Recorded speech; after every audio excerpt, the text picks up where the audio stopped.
The Canadian Foundation for Economic Education is pleased to partner with the National Bank of Canada to provide a series of workshops to help post-secondary school students across the country get a better handle on their money. Today's topic is borrowing for the books. We're going to cover some very important information, so hopefully you will be able to take it to action right away and take control of your money. This workshop will last about an hour, and then we will have a live Q&A about 30 minutes at the end of the presentation. So if you have any questions, feel free to put it in the Q&A section and we'll get back to them. These workshops are intended to serve as a foundational resource to get you thinking about your finances and not as a final stop in your financial journey. So consider the information and see how you can apply the concepts covered to your personal financial situation, but also please understand that while we will try our best to answer all of the questions, we will not be discussing topics beyond the scope of today's conversations. If you have any specific questions that we're unable to address, please consider setting up an appointment with a financial professional, just because we don't want to give you wrong information if the question is very specific to you. We also sent a pre-survey. We hope that you completed. It's in the chat. You can just click on the link and do the survey. There will also be a post-survey, which we'll send at the end of the session. If you fill out both, you will be entered into a draw for one of our $4 $50 Tim Hortons gift cards. And don't worry, we won't use your email address for any other reason except for this draw. So just make sure that you are giving us your email address so we can contact you in case that you win this. So yeah, that's about the introduction. Moving on to the next slide, I'm gonna explain more about this program. So as I mentioned, CFE and the National Bank have partnered to offer post-secondary students across the country access to the to important financial literacy workshops. This program, which is called Help Managing Your Money on Campus, is designed to help support young people like you by providing you with comprehensive financial education modules. This is so important and timely because more than ever, we are living in a complex financial world. The majority of you have likely already experienced this world of financial costs, responsibilities, planning, spending, debt, credit cards, and much more. And that's exactly why we have partnered with universities and colleges across the country to help equip students with the information they need to take on all of life's financial challenges. So how it started was that in the first half of 2020, we asked students about their priorities and what they want to learn more about. And nearly 1,500 students answered our survey from 94 different post-secondary institutions. And this is what we found out. So going on to the next slide, we found out that 53% of students said one of their top challenges was paying for school. 64% of respondents want to learn how to deal with financial stress, and 55% of respondents want to build a financial healthy life. So we heard that, and that's why we came up with this structure. So today we're going to talk about three major topics. First, we will look at how to manage your debt. Not all debt is bad, of course, and we will explain what good and bad debt is and why you should care about them. Also, always make sure to understand all of the terms of any sort of debt borrowing before you sign on the dotted line. Second, we want to talk to you about using credit cards. These can be good tools to be used, but you must understand how punitive it can be if you don't pay off your balance in full every month. And lastly, we'll discuss what impacts and how you can improve your credit score, and also request free annual credit report. So learning objectives of this session, hopefully when you come out of this workshop, you will understand how credit cards work and the terminology you will need to understand when getting a credit card. You will understand why it is important to pay off credit cards in full every month, and how to improve your credit score and how to manage your debt so as to reduce your financial stress. So the first topic we will be discussing today is how to manage your debt. Most students will have to borrow money for paying for school, which is completely fine. Sometimes it's from the bank of mom and dad. However, it is completely understandable. So don't be stressed if you will have to do that as well. So the question is, what do you think of when you hear the word debt? You can type in the chat if you want. There are different words that come to mind. For example, if we just go to the next slide. Perfect, yes. So we have some examples here for you: liability, payment, interest, loan, mortgage, bad, good, debt, spirals, credit. All of these are things that could potentially come to your mind. But you can also type in the chat what comes to your mind.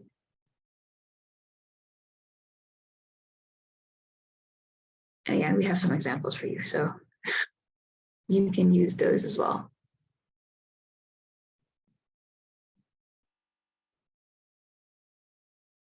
And I'm gonna let everyone do that. We can move on to the next slide.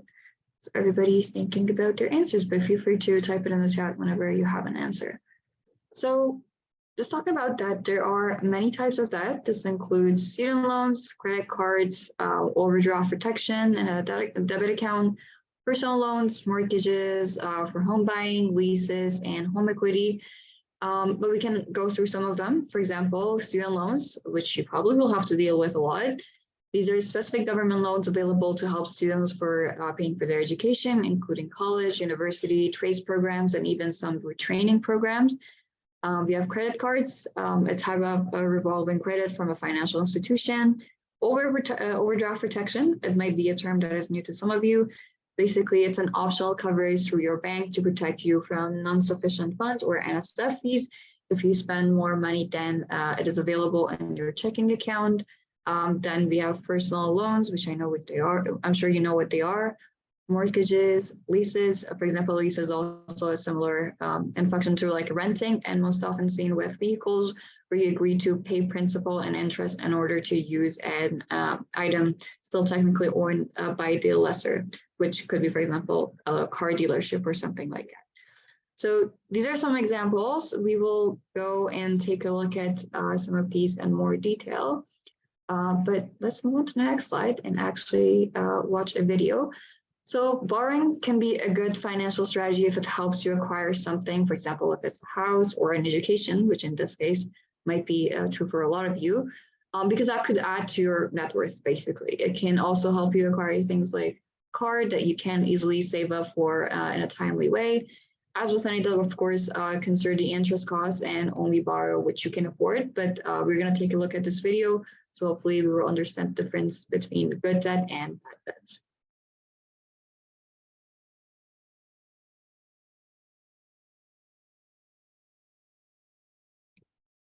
I don't think we can hear the video if I'm not wrong.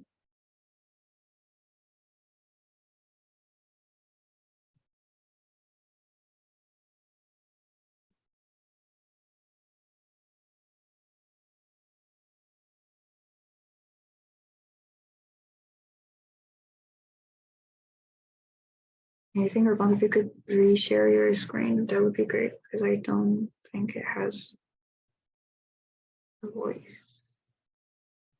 Yep, I'm just doing it now. 1 second. Okay, no worries. Sorry about the technical issues. They always happen, especially in Zoom. We have to kind of deal with them. Welcome to the Wonga Money Academy. Just a second. Nice. Yeah. I'll just play it from YouTube otherwise. Okay.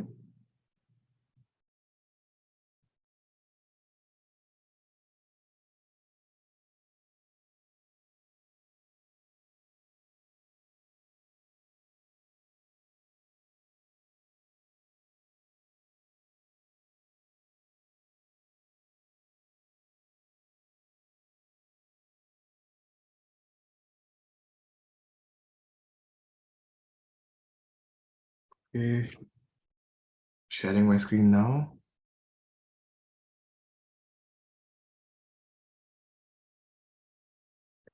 Did you already share it or? Because we can't see anything. Yep, Okay. yep. It's Just coming. Amazing. It's not letting me share sound for some reason. That option is blocked. Can you try playing it? Maybe we can hear it from your The mic. Wonga Money Academy. In this episode, we Yeah, look we at can hear it. one of the 4 pillars can? of financial Okay. literacy. Yeah. Fortunately, Oh, but you shouldn't mute yourself because we're hearing it from your speaker.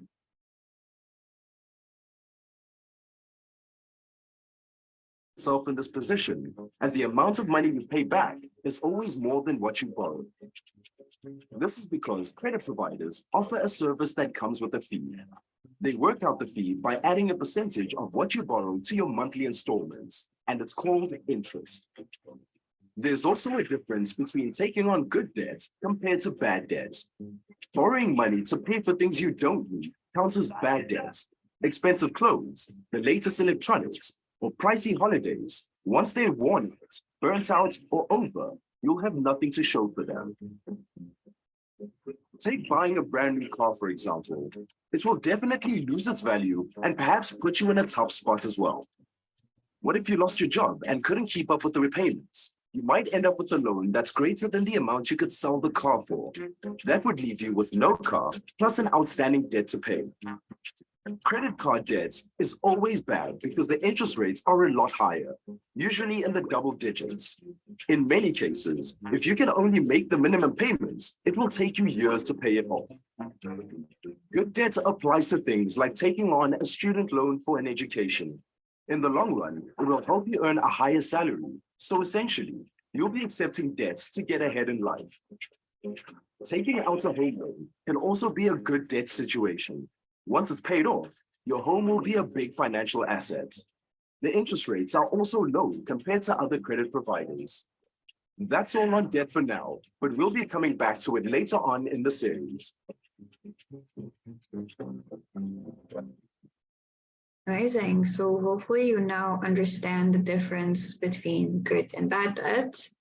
Now we are going to talk about some questions that you have to ask before borrowing money, meaning debt. So going to the next slide. Yeah, just a second. No worries.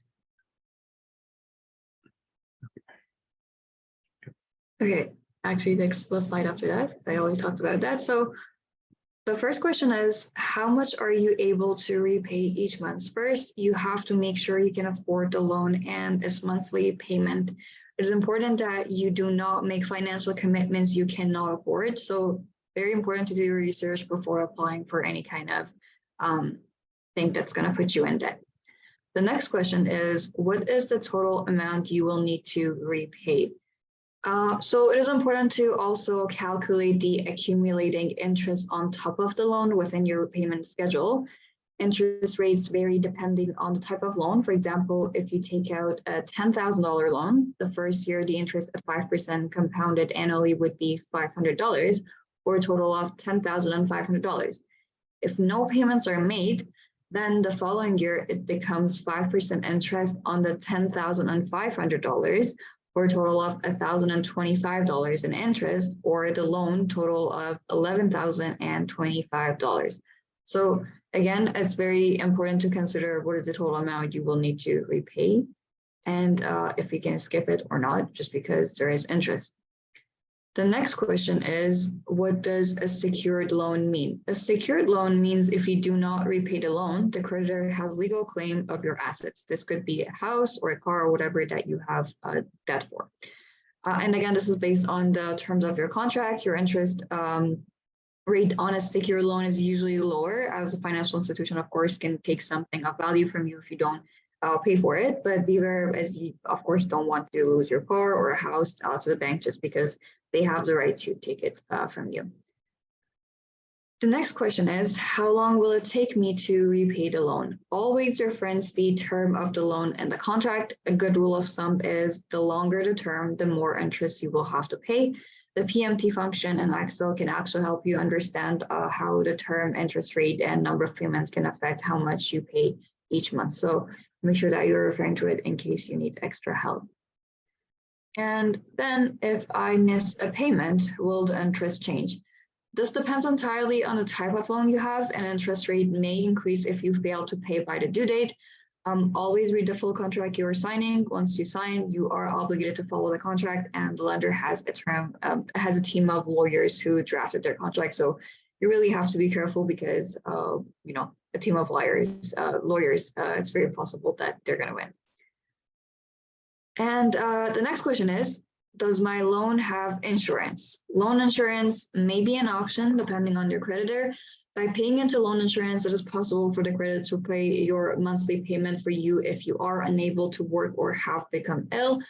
This form of insurance is typically more expensive than standalone term life insurance or disability insurance. So shop around for the lowest cost if you want to pursue this angle. You may get a lower interest rate on the loan if you buy into this kind of insurance, as it protects the lender in case, unfortunately, somebody dies or can't work, and hence they will repay the loan. So make sure to weigh all the costs and see if it makes sense for you or not. For some people, it actually might make sense to see if you're that kind of person or not. Okay, so now we have some tips for you. By using these tips, hopefully paying your loan may be easier for you. So let's take a look at them. Our first tip is consider creating a payment schedule for yourself. This will also make it easier to visualize how long it will take you to fully repay your loan and make adjustments accordingly. Consider using Excel to set up the payment schedule. This will allow you to use some of the financial functions like PMT, FB, and etc. in Excel, and also to see what happens to how much you will owe if you pay more or less each month, or if the interest rate changes. The second tip is avoid paying just the minimum payment each month. This will compound the amount of interest building on the initial principal. If you are paying 20% interest on a credit card, this will greatly increase the cost of purchasing. So just make sure that you are paying more than the minimum payment. And that's about any loan. Like we say that about any kind of loan. It's not just like student loans, credit card, as we mentioned about it, or any other kind of loan that you have, more than minimum payment for sure. Number three, if you are paid bi-weekly, you may decide to make payments every 2 weeks. This can reduce the pressure of your paycheck at the end of the month, and also versus monthly as a way to pay an extra month, which means you can pay off the loan more quickly. As an example, if you're supposed to pay $1,000 per month, but instead you pay $500 every 2 weeks on the day you get paid, then you will pay $13,000 per year versus $12,000 per year if you pay $1,000 per month. This is extra $1,000 per year, and it's a lot of money. It will help you pay down the principal of the loan more quickly. So consider paying it in shorter amounts of periods, for example, bi-weekly rather than monthly, because it's definitely going to benefit you. And so what do I do if I have too much debt? There are two typical approaches. Oh, actually, I think we skipped a slide, did we? Or did I? Okay, maybe my slides are actually spaced. Okay, actually, so let's do a Zoom poll first. The first question is, what is one thing you took away about how to manage your debt? So the answers: when to borrow, difference between good debt and bad debt, and knowing how much to borrow, or loan security. I'm just gonna give everyone a little bit of time so they can respond.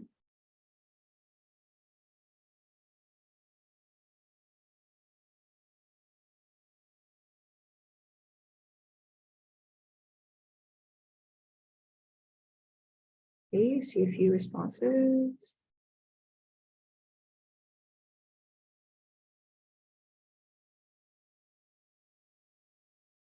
Amazing. So let's take a look at the results. The results show that most people learned about the difference between good and bad debt. So I'm glad that the video helps, and also knowing how much to borrow. Amazing. Good stuff. Hopefully that will help all of you to be able to pay your loans, especially student loans. Now, if we go to the next slide, I have one thing to tell you before we end this section. So basically, this is kind of to conclude, and the question is, what do I do if I have too much debt? So we want to tell you the two typical approaches to paying down debt if you have too much debt, or basically you can apply to any kind of debt that you have. The snowball approach is basically start small and build up to larger debts. If you owe $50 to X, then $100 to Y, and $300 to Z, you pay off the $50 to X first. Of course, while you're paying at least a minimum payment for Y and Z as well. You celebrate the success and then use that confidence to pay down the $100 that you paid to Y, and then whatever you owe to Z. So that's the snowball approach. Then we have the avalanche approach, which is an approach where you look at the debts you have and pay down the one that is the most painful first. Of course, again, while paying the at least minimum on the other debts. If the interest rate on X from above is 5% and Y is 20% and Z is 10%, then you pay off Y first, because Y was the one with the highest interest. That way, the interest you owe, which is making it hard to get out of that debt for you, will drop the most and the quickest it is for you. I personally would suggest the avalanche method, but the psychological benefits on the snowball approach can also work the best for some participants. But in terms of how much money you will save, Avalanche method is definitely going to help you save more just because you're not paying that extra interest that you will have to pay otherwise. And if you need more help, you can contact a nonprofit credit counseling agency. There are different ones that we can actually suggest to you. There's a website that is going to be in your resource sheet that we're going to provide to you at the end of the session. And basically, if you just want to search this, creditcounselingcanada.ca. So you can definitely do more research about that as well. So going to the next slide to conclude this section. The key takeaways were that number one, there are many different forms of and features of debt. You need to read the contract before borrowing money fully to ensure that you know what you are signing up for. There can be good forms of debt, like for school, buying a house, buying a car to get to work. But there are, of course, bad forms of debt. You have to be careful with that. A couple of potential methods to lower your outstanding debt, like snowball and avalanche methods, were also discussed. So hopefully you learn more about debt and credit. So now I'm gonna pass it on to Ravand to talk about using credit cards. Great. Thank you, Panta. That was extremely informative. So I'm going to take it from here. The second topic we will be discussing is how to use credit cards. If you already have a credit card or you know a little bit about credit cards, plan on opening or applying for a new one, or struggle to make payments, this will benefit you. So in this section, we're going to cover the following. What are the components of credit card? We will talk about the various terminology and how interest rate charged works on a credit card. And lastly, we're going to be talking about what impacts your credit score, how to improve your credit score, and how to get a free credit report annually. So I'm going to quickly play this video.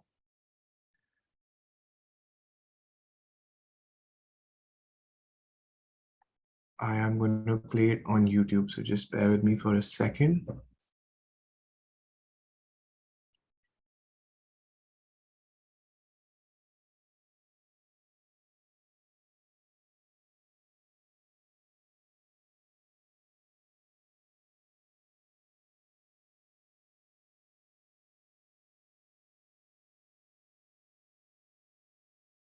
Are you wondering how a credit card works? I'll explain in less time than it takes to put together a puzzle. Where's the lid? Are you wondering how a credit card works? I'll explain in less time than it takes to put together a puzzle. Where's the lid with the picture on it? I'll explain in less time than it takes to put together a puzzle without the lid with the picture on it. Oh, come on. A credit card is a payment tool that allows you, for example, to buy stuff online. The card issuer gives you a credit limit and you pay it off later. You can also use it as a cash advance. That's a cash withdrawal made from your credit card. It can be really practical in some instances.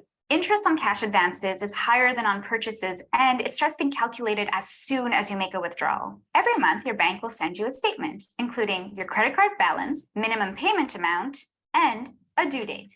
From the moment the statement is issued, you have 21 days to pay off your card. If you pay off your card in full by the due date, you won't have to pay any interest on your purchases. However, if you don't pay off the full balance by the due date, the interest will start to accumulate and will be calculated from the date you made your purchase. Calculating interest can kind of be like putting together a puzzle without the lid with the picture on it, but it's not that complicated. The interest rate for the things you put on your card is annual. The rate depends on which card you pick. Interest is calculated based on the amount you still owe. For example, say you owe $100 on your credit card and pay $15. Until you actually pay the $15, interest will be calculated on the full $100. After that, interest will be calculated on the remaining $85 until you pay off the card in full. If you choose not to pay off your card balance in full, the most important thing to do is make sure you pay at least the minimum amount owed by the due date. If you manage your credit well, you'll help build your credit report, which will influence your credit rating. This will come in handy when you're trying to sign the lease on a new apartment or buy a new car. Some cards offer other benefits like cashback, rewards, or purchase protection. See, credit cards can be useful. There you go. It's a credit card.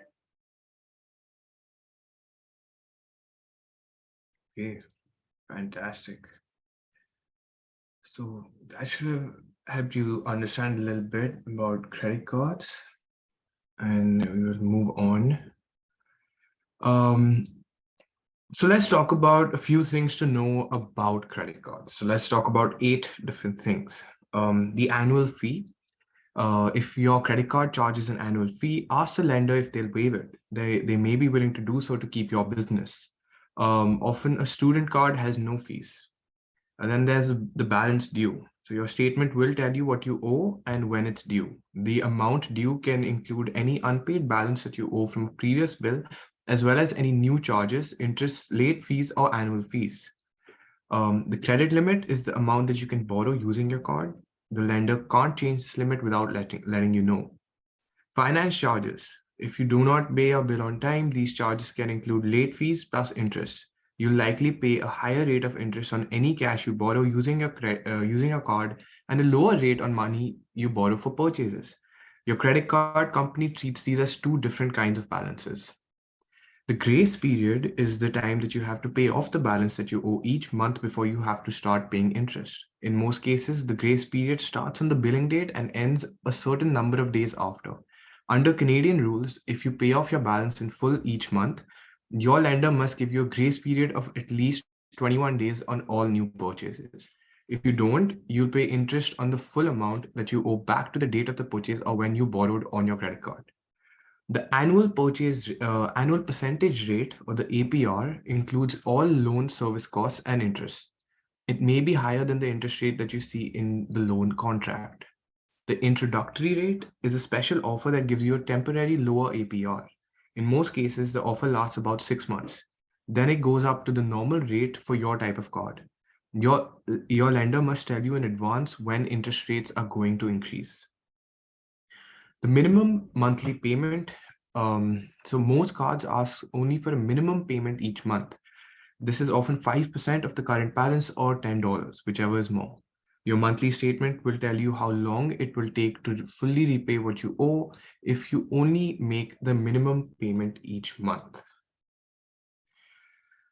So let's talk a little bit about selecting the right credit card. Now, there are obviously many options. Each bank is trying to get you to give them your business. So how do we select a credit card? Well, there's this tool on the Canadian government website, which we will be sharing with you, called the Credit Card Comparison Tool. So let me see if you can see my screen. Yes, you can. So you go over here, play around with it a little bit. So I'm going to go and show more optional filters. Then let's fill it out. Okay, so say we're in Ontario, which is where I am. So now what kind of rewards are you looking for? So say I want travel and I want groceries. The maximum annual fee. So as a student, I'm going to put as 0 because I don't want to pay any fee whatsoever. And are you a student? Yes. And okay, let's see what the search pulls up with these filters. Now, 7 results match my search. Diamond, okay, so TD rewards, let's check that out. And let's check out the CIBC Aventura.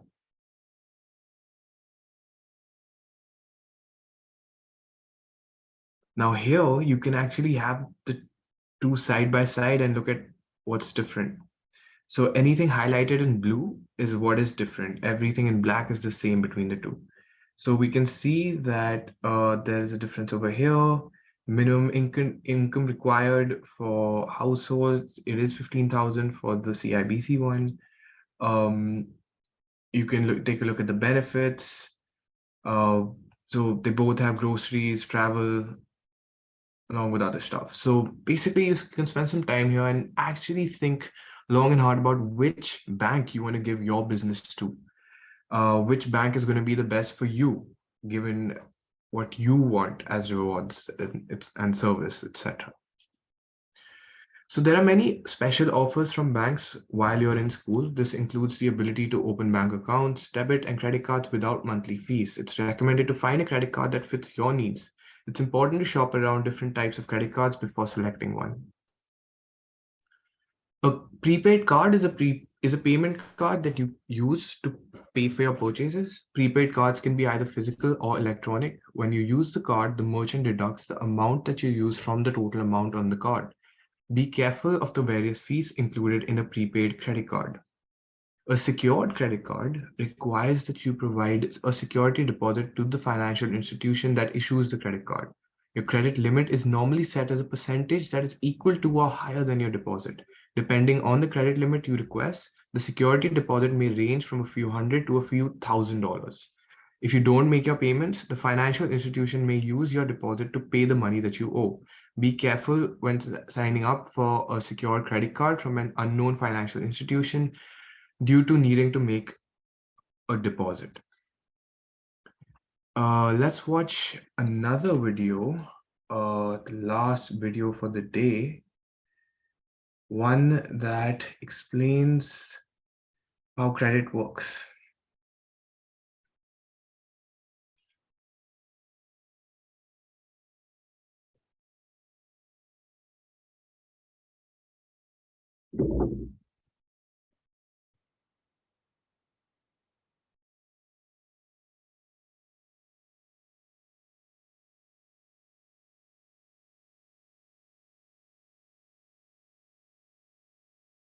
You have a large amount of credit card debt and are only making the minimum payment every month. You're not going to pay it off anytime soon.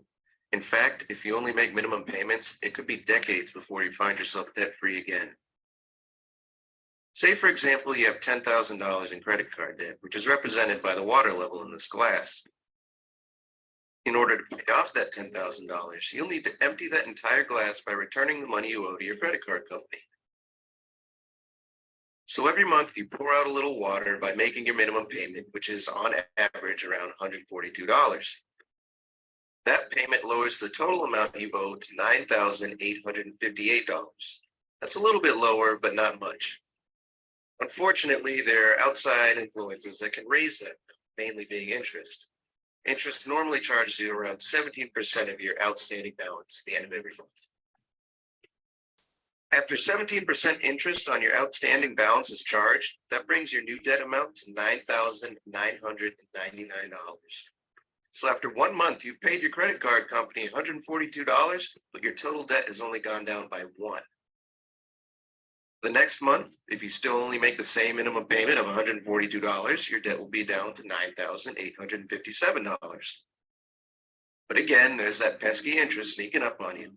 So after paying 17% interest again, your debt is back up to $9,998.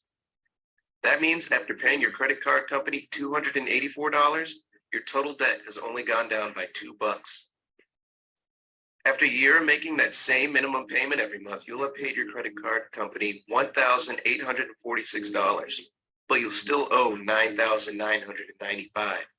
That means it'll take you an entire year just to lower your debt by $5. And a year later, you've only lowered what you owe your credit card company by another $5.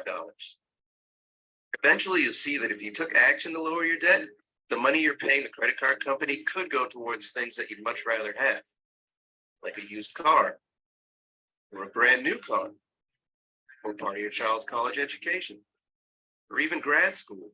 Then, after a quarter century and more than $40,000, your debt will only be $1,578 less. Only after 35 years without a single late or missed payment will you finally start to see some progress when you have a little more than $1,000 left to pay. Then, after 36 years of paying $142 minimum payments and 17% interest every month, you will finally have paid off your entire $10,000 of debt. Okay, you get the idea of what he was trying to say, and we're going to get deeper into it moving forward in our presentation.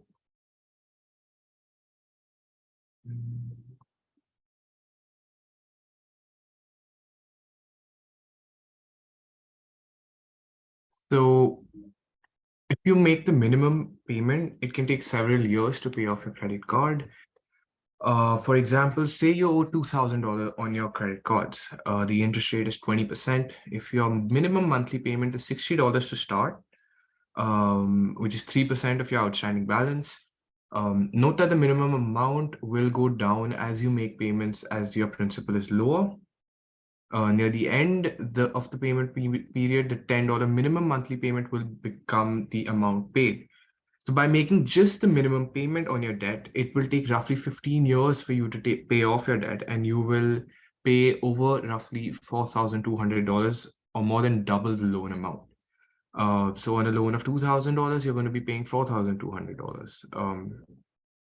This is extra money that you will pay, which doesn't go towards paying off the actual debt that you have accumulated. So let's presume that instead of paying the minimum, you now pay $100 each month, regardless of the balance outstanding. Now you can pay off the loan in about 2 years, and your total payments are only about $2,450. So $450 more than what you had put on the credit card originally. So even if you can just increase the minimum monthly payment to $100, that will help tremendously. Or better yet, don't use a credit card to buy the item that you're looking at unless you can pay the credit card balance in full before the end of the grace period. So let's move on to an example, which I would like to show you through Microsoft Excel. Okay, so here we spoke about situation where someone is taking a credit card, has a credit card balance of $2,000.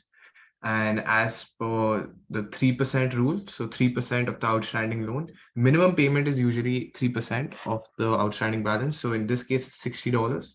So, and that's just the minimum amount that we have to pay. Now, if that's what we choose to do, it is going to take us about all the way down. It's going to take how many months is it going to? It's going to take 183 months to pay off our loan, and it's which comes out to be 15.25 years. Now, that being said, the amount that we will have to pay is $4,241 because we've only paid $60 as each month. We're going to have to pay $2,241 as interest accumulated on the outstanding balance. Because each month we have been charged interest, despite the fact that we are paying the minimum amount, that is why it accumulates so much. So out of that $4,241 that we're going to pay, 53% of it was just interest. So that is really not a good position to be in.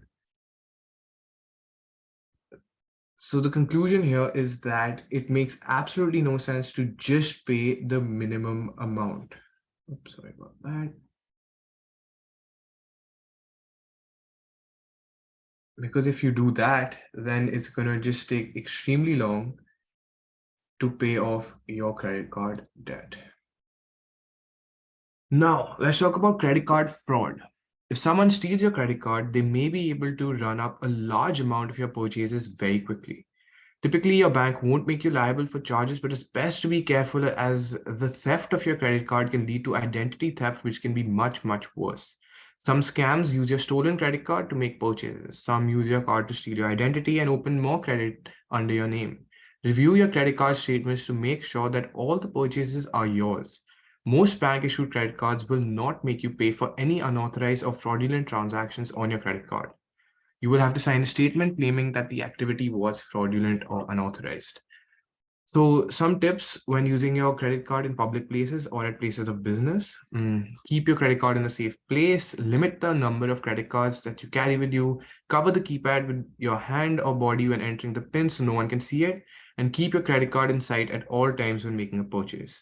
Report anything that you think is suspicious about a credit card device at a business or ATM to the business's head office and your credit card issuer.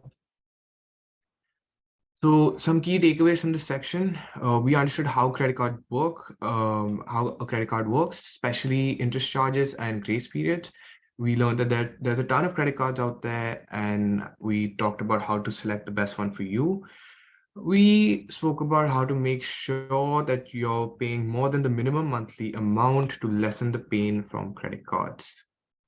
The third topic we will be discussing is how to use credit cards. If you already have a credit card, know a little bit about a credit card, or plan on applying for a new one, or struggling to make payments, this will benefit you.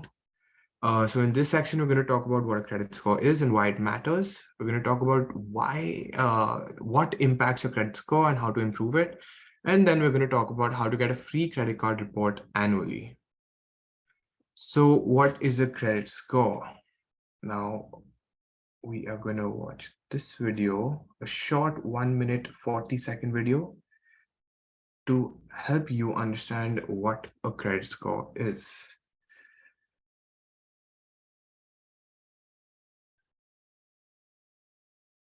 You asked, how does a credit score work? So I'll explain the basics and the time it takes me to make popcorn. A credit score is just a number, but like a bowl of popcorn, the bigger, the better. Bigger? I'll put more kernels in. The better the score, the less risky it is to lenders. The number ranges from 300 to 900, but a score of 750 and up is good. There's more to it than that, though. Your report takes into consideration your score and other information when determining how much of a risk you are to lenders. Someone's writing a report about us? By report, I mean a document that keeps track of your credit history and relevant personal information. Banks, phone companies, and insurers use this report to determine whether you can make a payment or not. There are many different factors that affect your credit score. For example, how many credit requests you make, your payment history, and whether you pay your bills on time. In fact, paying your bills regularly and before the end of the month is a very good practice to adopt. Now, let's say I have a credit card and the only purchases I've made are week of the zombie, month of the zombie, and lunar month of the zombie. To pay off the $60 they cost me, I'll make 2 payments of $20 this month and 1 payment next month, because making the minimum payment on time is crucial. Here's a spooky myth. Requesting a credit report will affect your credit score. False. You can get your credit report at any time without worrying about your credit score. It's a win-win. What did you win? A popcorn machine.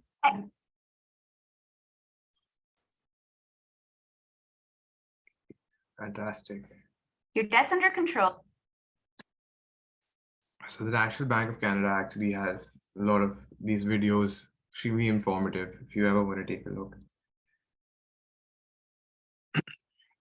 So when you use credit, you will be building your credit score.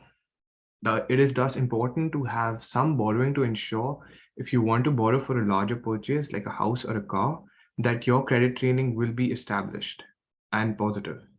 One gimmick to build a good credit score is to get a credit card and use that credit card to pay for 1 or 2 things a month that you will always pay in full.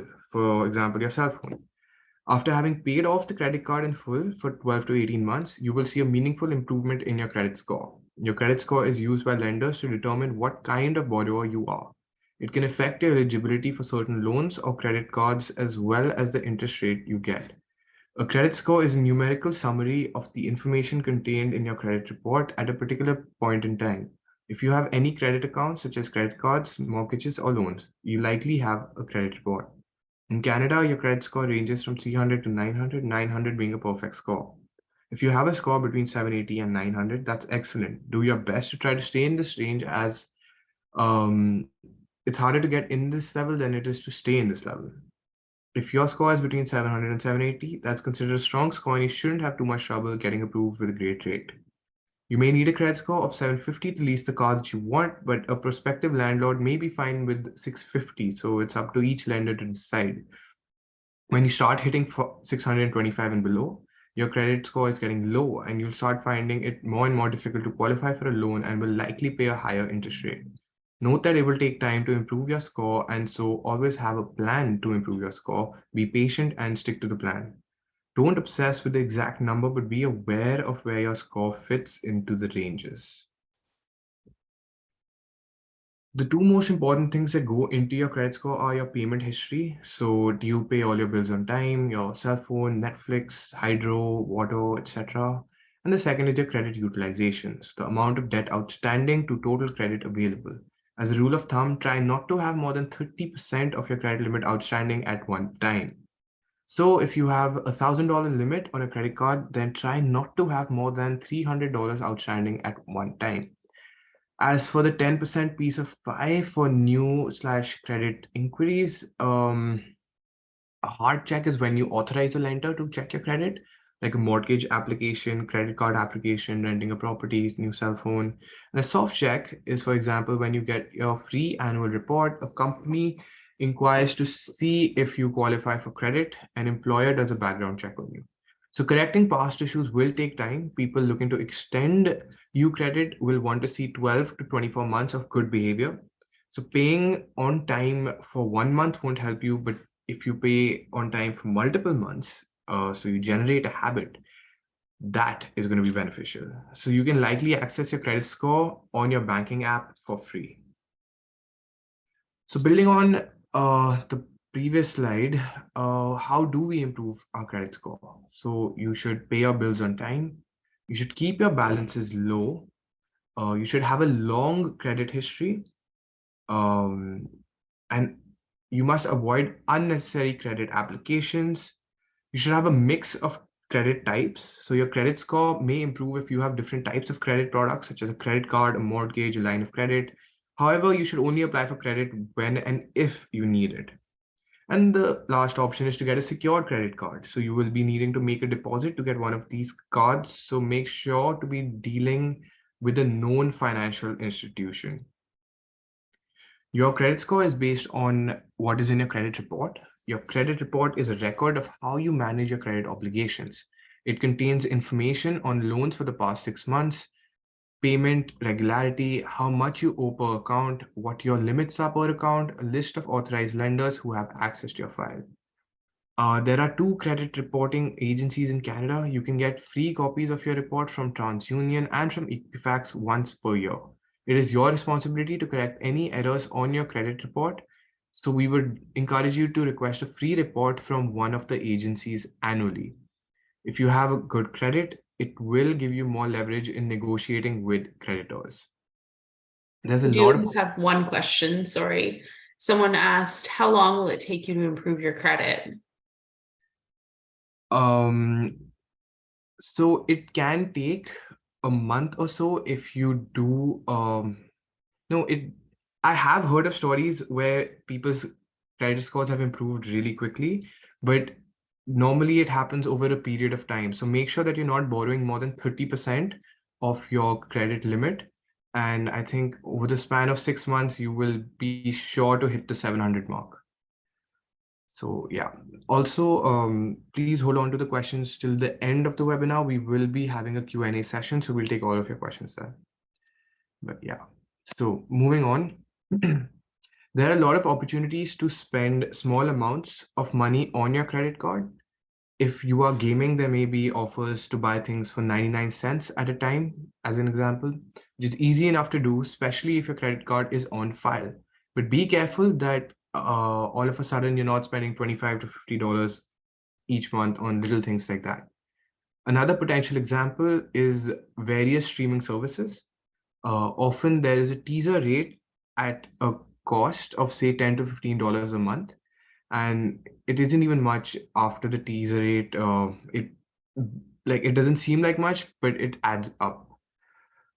Make sure to only purchase streaming services that you use and ensure to cancel those that you don't use much. These companies are very, very notorious for taking your credit card details for a week-long trial or a month-long trial, and then without informing you, they just charge you for the whole year. So be careful of that.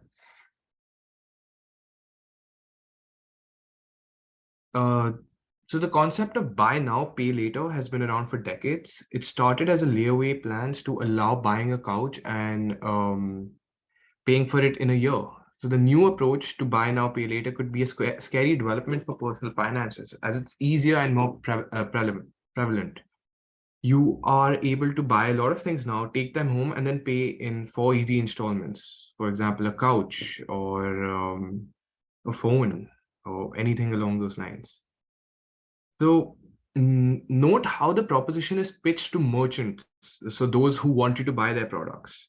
So to them, it's pitched as 25% more sales, 30% higher value sales, and 20% increase in repeat customers. So merchants love buy now, pay later as it increases their profits. If you don't have the money to buy something, do your best to avoid using buy now, pay later. A rent-to-own plan is typically an agreement for the rental of an item. You will not own the item until you have met the conditions in your rent-to-own agreement. In addition to your monthly payment, you may have to pay fees. These can include an additional amount to pay if you want to purchase the item. If you change your mind, or if you don't want to purchase the item, you can return it to the company. Some rent-to-own companies offer an option called same as cash. With this option, you don't pay additional fees if you pay the full amount within a set amount of days. Typically, you have to pay the full amount within 90 to 120 days of your purchase. A payday loan is a short-term loan with high fees that make it very expensive to borrow money. You can borrow up to $1,500. You must then pay the loan back from your next paycheck. In Ontario, you have up to 62 days to pay it back. If you can't pay it back on time, you'll face more fees and interest charges. This will increase your debt. Payday loans are meant to cover a cash shortfall until your next pay or for a short period. Avoid using them for ongoing costs such as rent, groceries, or utility bills. If you use them in this way, you may end up in financial trouble. Privately owned companies offer payday loans in stores and online. So let's take a look at this example to show you what payday lenders function, like how they function. So say you borrow $300 from Money Mart for fixing a furnace at your house in February. If you repay those $300 in 2 weeks, you will be paying $351 back to payday lenders. This works out to over a 400% annualized interest rate. If someone puts $100 into an account paying 442 annual interest rate, do you know how much money would be in the account after 10 years? It would be $280 million. So the point is that 442 annual interest rate is way too high. But what if you did not pay the $51 in interest plus the $300 original loan in 2 weeks? Then you would have to pay a penalty of $40. Now you're paying to close to $800 as interest. This can easily get out of control. So please do not use payday lenders. So that wraps up our third section. So some of our key takeaways in this section are that what is a credit score and why it matters, what impacts your credit score and how to improve it, and how to get a free credit report annually from Equifax or TransUnion. So let's review what we've talked about today.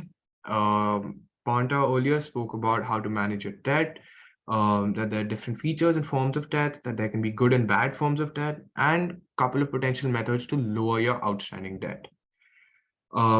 We then spoke about how credit cards works, how there's a ton of credit cards out there, and how to pick the best one for yourself, and how to make sure that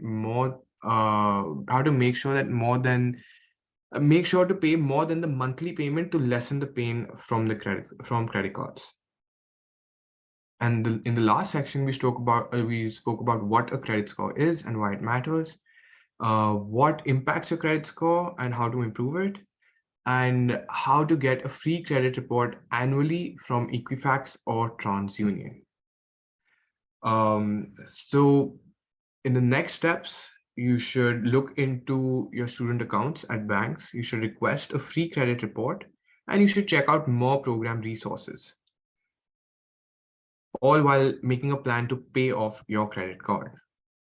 So hopefully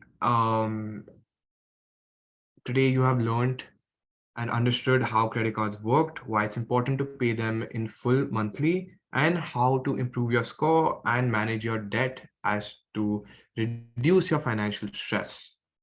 So thank you for everyone who's attended all the way through to the end. We will now open the floor to any questions that you may have. Just as a reminder, we did send you a pre-survey that we hope you completed. There will also be a post-survey at the end of the session. So if you fill out both, you will be entered into a draw for one of 4 $50 Tim Horton gift cards. And don't worry, we will be using your email address for only this and for nothing else. It's important that we ensure that these workshops are providing you with the information that you need. So please complete the post survey. Thank you again for making it this far, and go ahead with any questions that you might have. Amazing. Thanks, Irvan. That was a lot of information. So hopefully everybody remembers. Just as a reminder, we will be sending you the recording of this workshop in case you want to listen to it again or go through the research sheet that we sent you at the end of the session as well. Yeah, just don't worry about it. We were going to send that to you as well so you can review it. Okay. Amazing. Awesome. So if anybody has any questions, feel free, you can put them in the chat. You should all, I believe, have permission to unmute and ask any questions you might have. You can raise your hand. We're happy to help however we can.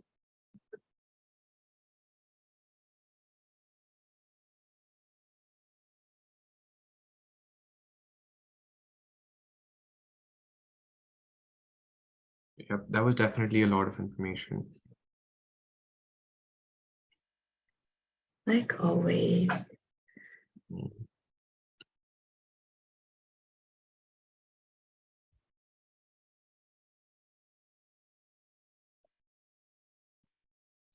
And I know it can take some time if you're trying to formulate the question, figure out how you want to ask it. So we'll give it a couple of minutes. Yep. If you are trying to think of anything. And if you don't have any questions, thank you everybody for joining us. Thank you, Penta and Ravant, for the presentation. And I hope everybody has a great rest of their evening. Amazing. Thanks, everyone. Yep. Thank you for tuning in.